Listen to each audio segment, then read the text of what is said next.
Meg, just to add. So Meg and I used to be enemies. Or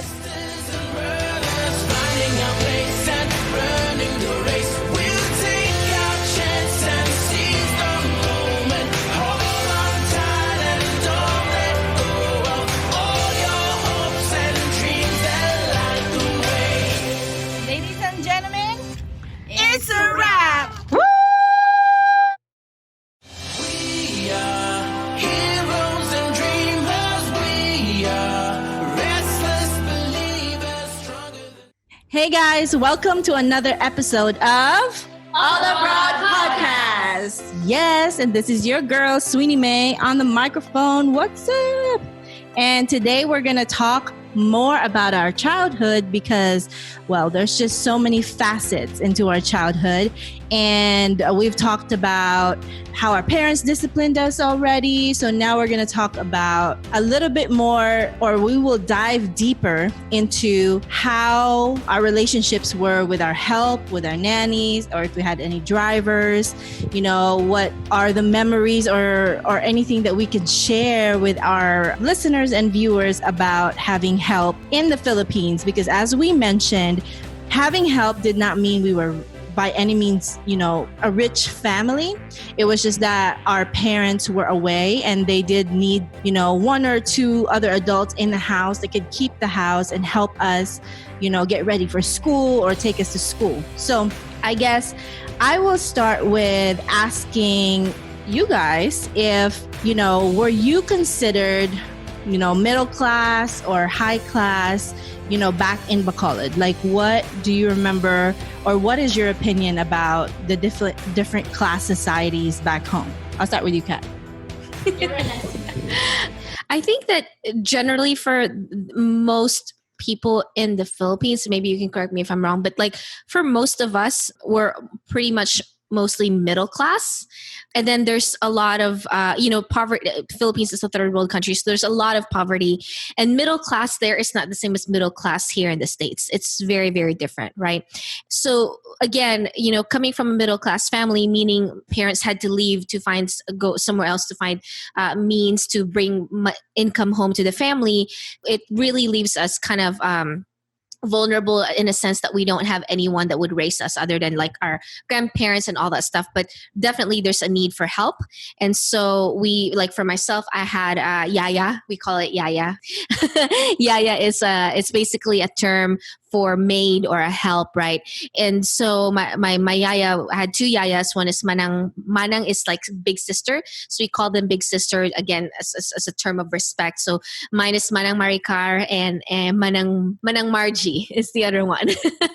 And so, we just grew up with help. And it's really awesome because to become a part of your family. And a lot of them are like younger. And so like for me growing up, you know, they're literally like my big sisters.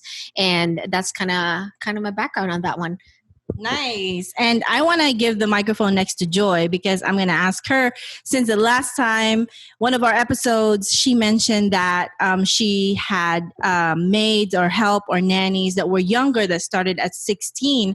I want her to talk to us about what was her relationship with them. If they were, I know you said that they kind of became a part of your family. Did you also fight with them like they were your family? Or did they listen to your orders or you had to listen to them? Like, what was that like for you growing up, Joy?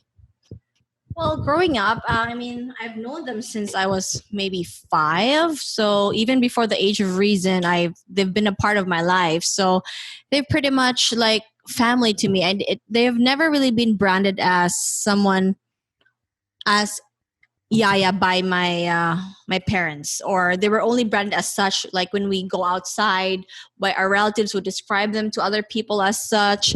But we had a really great relationship growing up. They were like my constant source of like stability, I guess. They were always there. They would take me to places. They would go to school events with me. They would, they're not educated because they were not really in school or graduates of high school.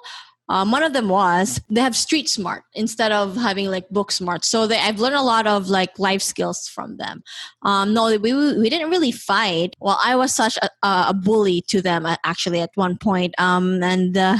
I remember that now that I think about that. But I grew out of that pretty quickly because I just feel bad. And my parents and my siblings were just telling me not to be as mean as I guess. And it just, there were just no reason for me to be mean or rude or mean to them because they were just like, yeah, amazing people. Sally, Bert, and Belinda. Yahoo! Shout out, shout out. And I'm gonna go to Meg and Pauline next. Like, who was that help and what was your relationship like with them growing up? And there were a lot of different shows that we watch back home, like we call them teleserie or like episodes, of shows. And sometimes these shows would show that these people that have their maids would be really mean to them and would abuse them emotionally, physically, or anything like that. That hasn't been my experience, but there were moments when you just have an attitude. And I guess that's part of just like puberty. When, growing up as a teenager, you just have those moods. And I do remember a few times that I've yelled at them, and I shouldn't have. But there were also times when I would prank them because I was such a prankster. I'm glad I didn't cause any heart attacks, but I think I remember one time seeing a prank on TV, and then I tried it with my one of our nannies. Her name was Chai Paz. Or her name is Paz, and Chai is just another endearing term for someone who's older. So it was, I was trying to scare her that I had a snake in my hand and I threw it at her, but it was a belt. So I just threw the belt at her and then she screamed. She was so mad that she went home, but she lived like down the street, but she was so mad. She just left and like went home. But I was probably 14 years old already. So she, it was okay to leave me by myself, but she got so mad. Yeah. I mean, at the end of the day, especially for me and my household, I didn't really have playmates in my neighborhood. So my yayas were also my playmates. The only thing is she's older, so she can't like run around with me. But yeah, we would pick fruits, eat them. We would pick the coconuts and we would grind the meat out of the coconuts and, get the juices out of the coconuts or get Indian mangoes, one of the fruits back home. So those are some of the memories I had. I guess, did your nannies have to dress up in like white or anything? The upper class, they did have to require their yayas or nannies to wear uniforms. Yeah. So for most of my life, our nannies didn't wear any uniform, but for some reason, my mom required my sister's nanny because I think my sister's a baby and a kid and she wants the nanny to have experience and to wear white. Yeah, that was my relationship with my nanny.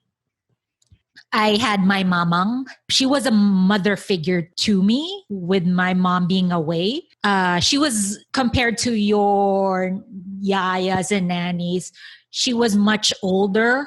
God bless her soul. She passed away 2 years ago. For me, she was a great source of love and care in my life. Growing up, when I felt like no one was there to love me, she was a source of strength and care for me. And she basically brought me up. So yeah, I miss her cooking. She's like, she was one of my like last connections to go back home to Bacolod. I miss her cooking. And I really felt that she loved me unconditionally. Nice. Pao? Yeah. Share with us your experience with your nannies. The experience that I had was with, her name's Jeneline, and hi to Jen. Yeah, she was with us when she was 16, I believe so. Yeah, 16, and she's like an older sister to me. Like we would play together, and she has taught me a lot of things like pedicure, cooking, and up until now, like I know how to do all of that because of her. And yeah, it's basically hers. She was the one that stayed with us the longest, but there was a time that she left because she started her own family, kids, and after I think 10 years, she came back to us. Now she's the yaya of my niece. She's still part of our family. She basically, and there's one story also that my sister told me. This is now that during her birthday, she said, "Oh my gosh, I felt so loved because my mom gave her a gift, my sister, and her husband called her and she's like, oh my gosh, he didn't even remember my birthday, but you guys, as like, you guys remembered my birthday. And I don't consider as my yaya. She's like more of like our family, and she's like our older sister. Yeah. Nice. And to Meg's point, I know the few times I've gone back to Bacolod, I've definitely met up with my chai paz and even, gave her some money that has helped her with her husband who's not doing well, and also help her with her own, medications, or she needs to get her teeth fixed or anything like that. So up to this point, even though she's still not serving us, we still try and help her out. And I think that this episode is definitely like an ode to all the yayas out there, because you guys have sacrificed your own family to take care of someone else's family. So, and on that note, do you guys, for those who have I know you said that yours had passed away, but for you, Kat or Joy, are you still in contact with them? Do they still help out your family at home? Or is there any relationship still with your yayas? Unfortunately for us, it feels like for me, because when I was 21, I left Philippines and I moved to the States, and I have just been, really like establishing life here in the States. I know I had contact with them probably up until like 5 years after I moved here. But after that, we lost contact because we don't have anyone at home anymore that needs their service, right? Like pretty much like my brother came here already as well. My aunt is here now. Like for the most part, most of my family are here now in the States.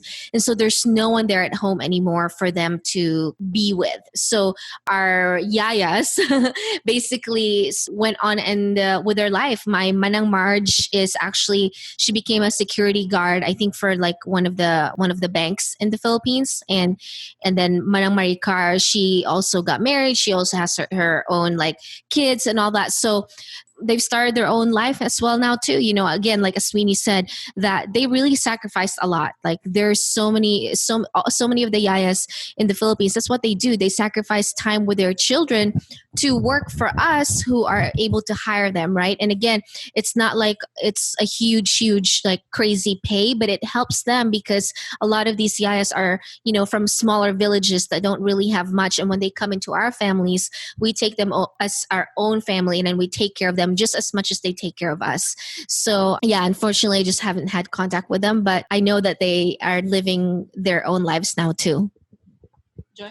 Well, for me, we are in constant contact. They have chosen not to like have their own families. That's they just ended up to be just being with each other there at home. My dad still has our house there, so they stay there, they watch our property, they live there, and when we need anything for the Philippines, they would be our constant beck and call. They would be available for any needs, like for anything that happened within like our relatives, like my grandma passed away or anything that needed to be done. They're always there, they're always available for anything. So we're still keeping contact like at least once a week, and they're just there.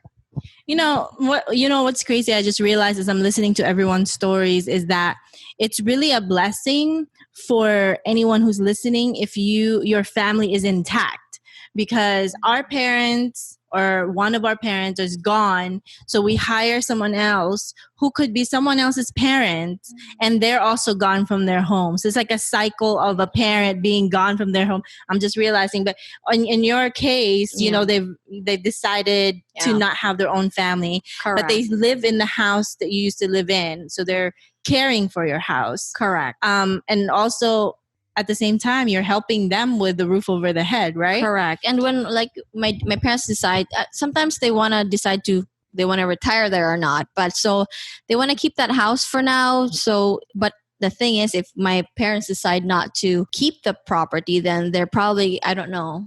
I don't want to think about that. Yeah. Because that would mean we would have to say goodbye, and I don't want to. Yeah. I don't know. I just have so much attachment to them. So, but we'll see. But thanks to Facebook and all that stuff, where we can keep in contact. Yeah, and they know how to do that too. So it's amazing. And they have their own, yeah. Do they have a job? No, their job is Keep the house.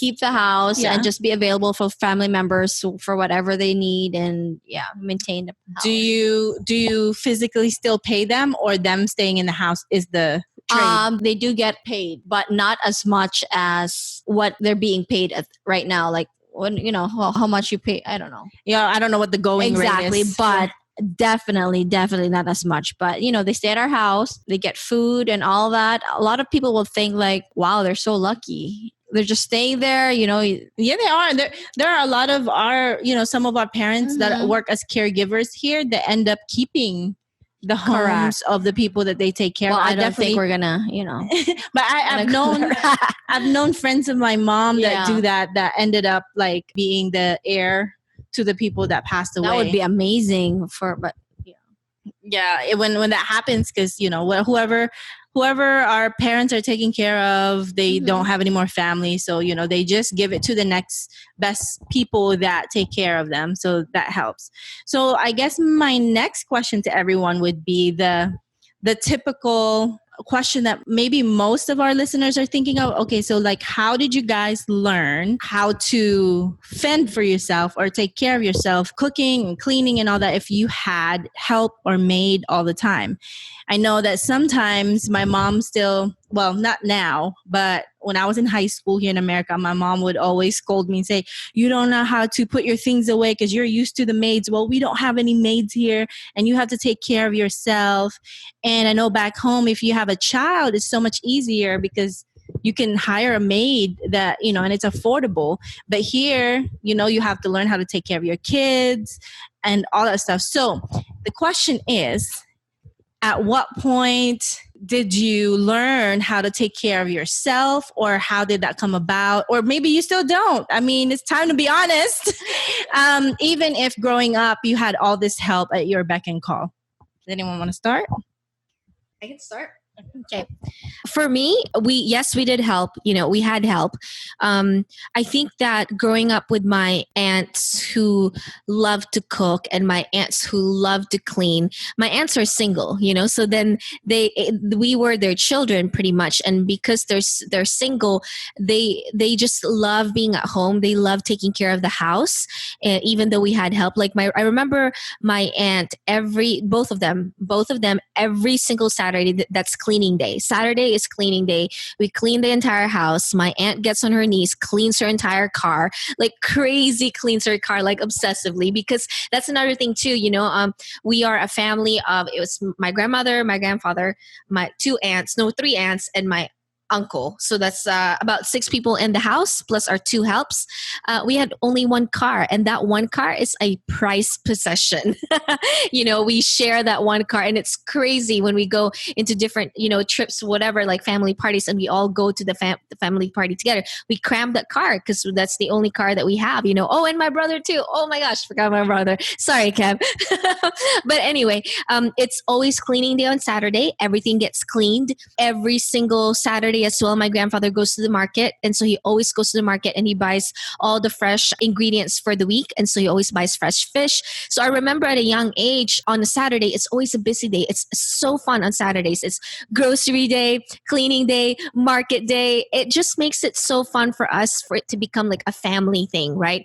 And then at the end of the day, we always like sit down, have dinner, and then we watch TV at night. It's just really fun. And then I just remember knowing how to clean fish, like as a young kid. Like I just knew how to get in there. Like you buy the fish from the market, you clean the scales, you grab like the innards from inside. Like it's just really cool. Like, again, it's just something that I learned how to do growing up. We would buy coconut. So I would know how to like crack the coconut open, scrape the white meat, put it into a little cheesecloth, and like really squeeze it into, and take out the juice out of it. It's just really cool. So I don't know, really, I think it was just a natural part of my upbringing, is that we just clean, we make our bed every morning, and we cook our own food. Yeah.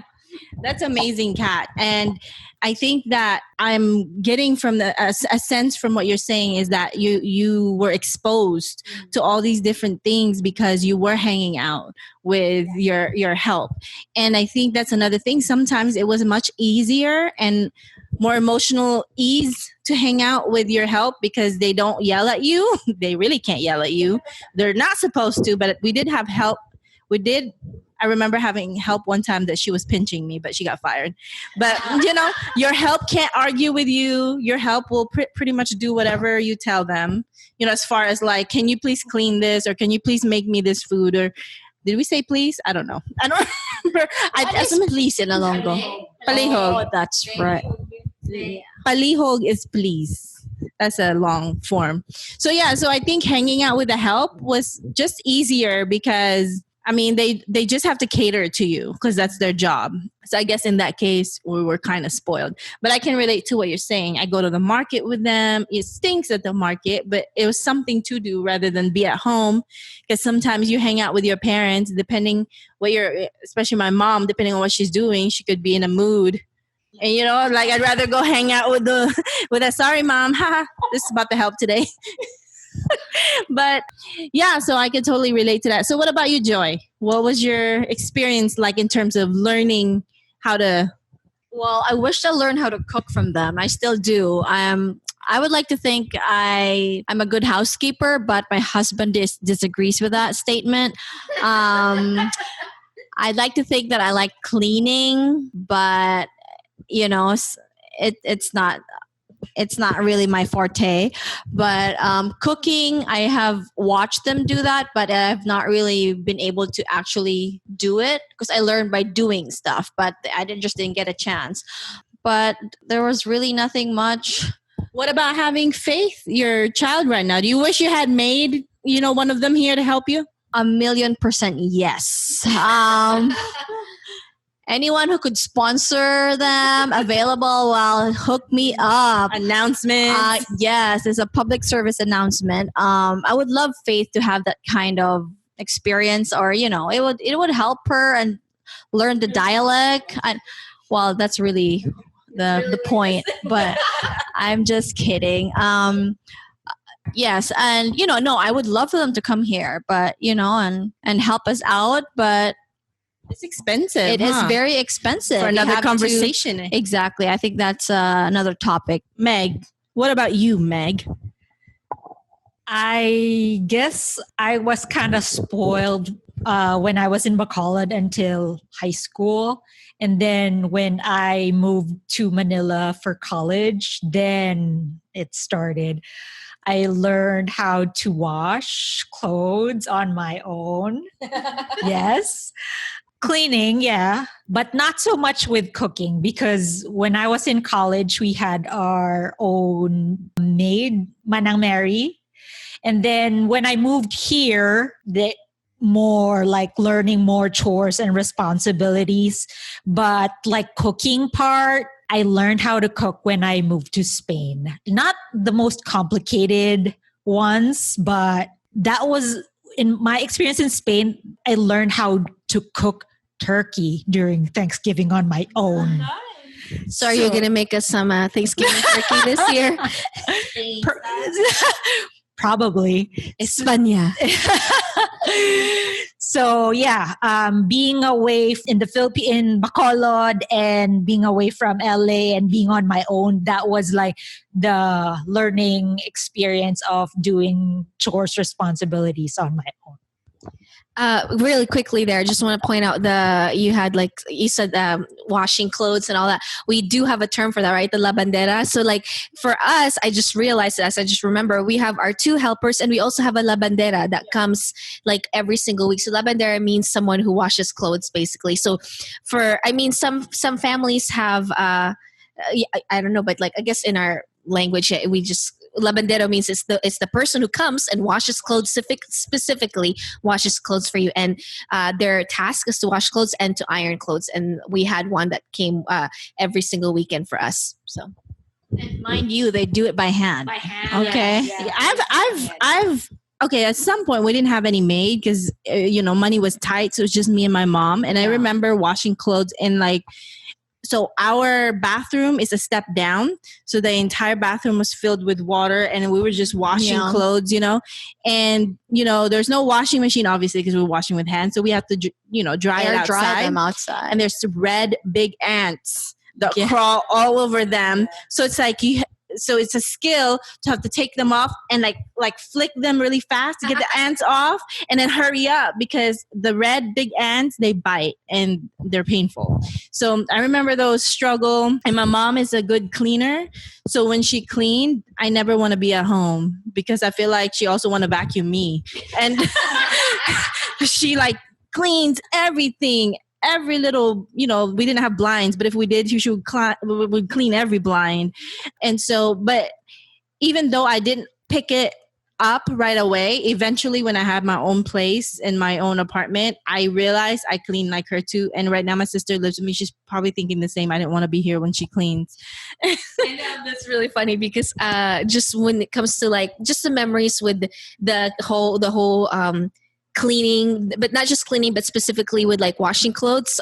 My favorite part was the drying part because drying means we get to go on top of the roof and dry our clothes on top of the roof. So we have like a clothesline that was on top of our roof because we have like trees that are over our roof. And so my favorite part was like climbing up the ladder, and it's just so fun. Like, I mean, as a kid, who doesn't want to climb roofs when you're a kid, And so we would climb roofs and have the clothesline there, clothespin, and we would dry all the stuff.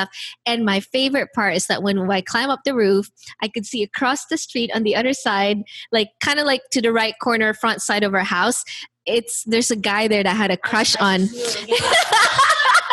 I had a crush on this little guy, little boy.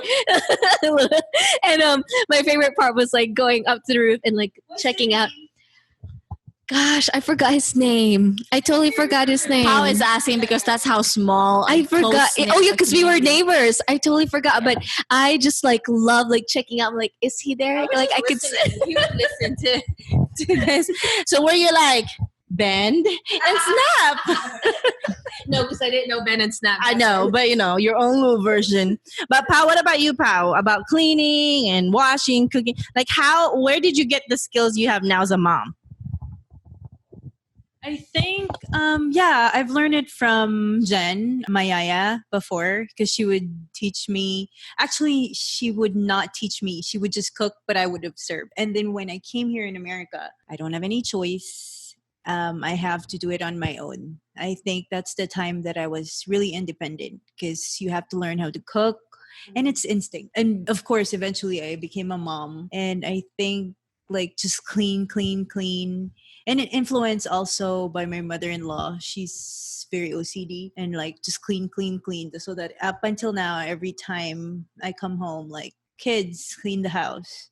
And also like with cooking, it's more of like, because my yaya Jen, she knows how to cook. So I would watch her all the time before. And up until now, like, I don't know. It's just like, and plus my dad knows how to cook. Like I just observe and then I learn from them. You wish you have a nanny up here? Of course. It would be great. It's more of like a help for me. And of course, because nowadays it's so hard to get babysitters. I'm just lucky to have one because no, she's not a babysitter. She's my mom. She's my mom. She's taking care of my kids right now. But like if I have a choice, yes, I would bring them here. Man, I know my mom, shout out to my mom, always asking me for a grandchild. And my question is, when are you going to retire so you can watch the grandchild you're asking for? It's tough, it's tough. So thank you guys for sharing everything. Like I said, this was like an ode to all the help out there. If you're sacrificing your family time to take care of someone else's family, someone else's kid, we definitely know, even if whoever you're watching right now or taking care of is not appreciative, at some point in their lives, just listen to what we've said here, because we at some point realize how important your role is to our family. And so I just would like to close it out by asking you guys to, if you have your yayas are still out there, if you have any last or messages to them that you want to tell them right now. Anyone want to go first? To my people, my beloveds, thank you for everything, and please live longer, up to 100, okay, at least. Love you guys, and I miss you. Oh yeah, this is Joy, your beloved. This is Kat. You're super feisty and always talk back to you, Manang Maricar and Manang Marge. If you ever get across this podcast and you see this and you're watching this, know that I really appreciate you guys and you sacrificed a lot and I love you. I love you both. Yes, this is for Chai Paz. I don't know if you'll ever hear this, but maybe your daughter will let you listen to this when we launch it. And hopefully you're still well to listen to it. But thank you for watching me and my sister when we were younger. Sorry for all the pranks I did or for any times I've ever yelled at you for some nonsense, crazy reason. But I appreciate you for taking care of us and spending your time with us. Instead and losing that time with your family because you also had to take care of your family. So thank you. Message to heaven. Mamang. Mang, I want to thank you for being my second mom, for taking care of me. Thank you for your unconditional love. I remember I came out to her and I did came out to her and she still loved me no matter what. And I miss your laswa. I miss your fried chicken and uga. I miss all of your dishes that you cook for us. You will always be in my heart. Wow. Say what uga is and last one. Uga, sorry. Uga, it means dried fish in English. And laswa, it's like a soup dish that has the leaves and kalabasa. Kalabasa means squash with shrimp and okra. Yeah, That's what makes it sticky. Yeah, that texture. Yeah. Wow. To Jen, thank you for everything. Thank you for what you taught me and my siblings and for still being there taking care of my little niece Irina. Thank you, Jen. I love you. Thank you guys for listening to another episode of All Abroad Podcast. If you've liked what you heard and if you could share with other people, please make sure that you subscribe to our YouTube channel. You tune in to us on iTunes and any other podcast platforms out there like Spotify or Google Podcast. And please subscribe to our mailing list. If you go to allabroadpodcast.com, you can subscribe to our mailing list so you'll get the newsletters and news about the things that we're doing or some behind the scenes. Don't you guys want to see behind the scenes? I know you do. I know you do because you're nosy. No, I'm just kidding. So thank you guys. So once again, I'm Pal. I'm Meg. I'm Sweeney. I'm Kat. And I'm Joy. And we are your favorite Filipina friends bringing you All Abroad Podcast. Yes.